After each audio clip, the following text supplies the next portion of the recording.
हाय नमस्कार मित्रांनो. मी सध्या आलो आहे आपल्या अष्टविनायकमधल्या एक गणपतीला, ज्याचं नाव आहे मोरगावचा मयुरेश्वर.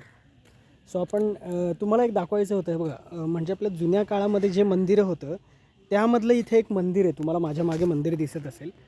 हे बघा, हे जे मंदिर आहे हे इंग्रजांच्या काळातलं मंदिर आहे. येस.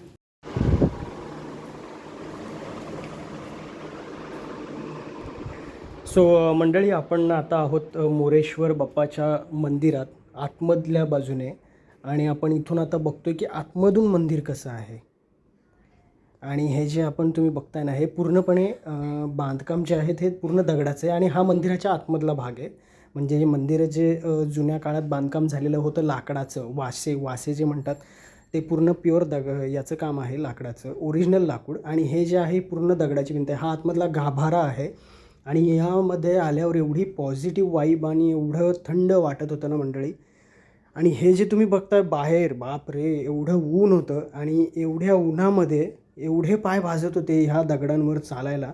पण ह्या दगडांवर चालताना एक फील होतं की त्या काळामधली माणसं किती एकदम, म्हणजे बोलतात ना की एकदम ओरिजिनल. आणि त्यांचं खाणं वगैरे, म्हणजे आपल्याला एक अंदाज येतो. आपल्यासारखा माणूस ज्यावेळेस अशा दगडांवर चालतो त्यावेळेस आपल्याला समजतं की पाय किती भाजतात आणि काय ऊन आहे, म्हणजे किती ताकद त्या दगडामध्ये असते, की एवढं भयानक तापतो तो दगड.